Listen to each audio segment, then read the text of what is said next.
1857 लखनऊ की गलियों में धुआं भर चुका है। ब्रिटिश तोपें गरज रही हैं।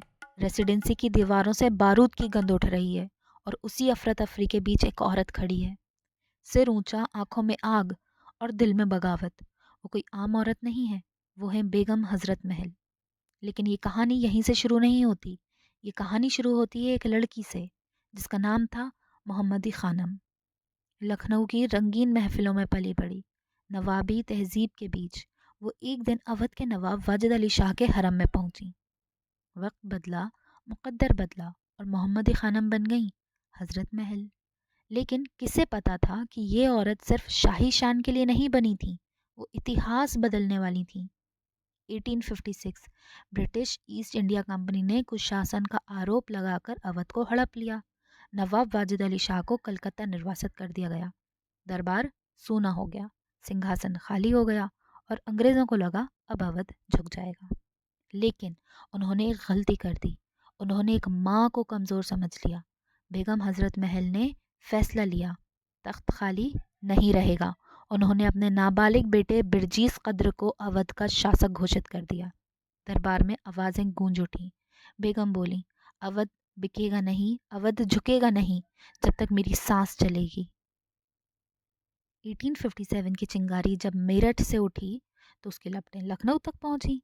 बेगम हजरत महल ने न सिर्फ समर्थन दिया बल्कि खुद नेतृत्व संभाला। उन्होंने मस्जिदों से ऐलान करवाया, उन्होंने मंदिरों से समर्थन जुटाया, हिंदू मुस्लिम एकता की मिसाल पेश की। वो घोड़ों पर सवार होकर सैनिकों का हौसला बढ़ाती थीं।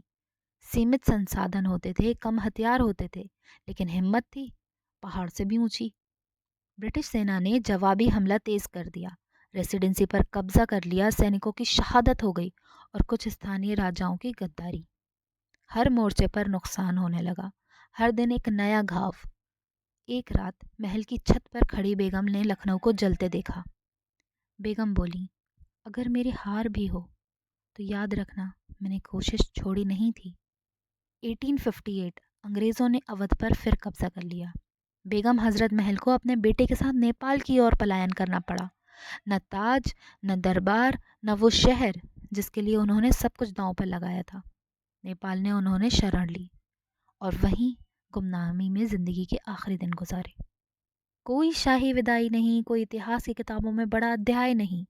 आज हम जब 1857 की बात करते हैं तो कई नाम याद आते हैं, लेकिन कितने लोग जानते हैं कि लखनऊ की उस लड़ाई की कमान एक औरत के हाथ में थी, एक माँ, एक रानी और एक योद्धा, जिसने अंग्रेज़ों की आंखों में आंखें डालकर कहा था, अवध मेरा है।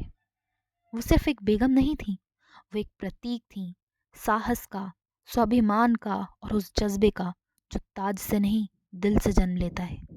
इतिहास की धूल में दबी ये कहानी आज भी पूछती है, क्या हम अपने असली नायकों को पहचानते हैं? क्योंकि तख्त छिन सकता है, राज्य गिर सकता है, लेकिन जो नाम इनकलाब लिख जाए उसे कोई मिटा नहीं सकता। ये थी बेगम हजरत महल, लखनऊ की वो शेरनी जिसे इतिहास ने भुलाने की कोशिश की, लेकिन वक्त कभी नहीं भूलेगा। ऐसे ही और इंटरेस्टिंग कहानियाँ जानने के लिए इतिहास की कहानियों को सब्सक्राइब कीजिए।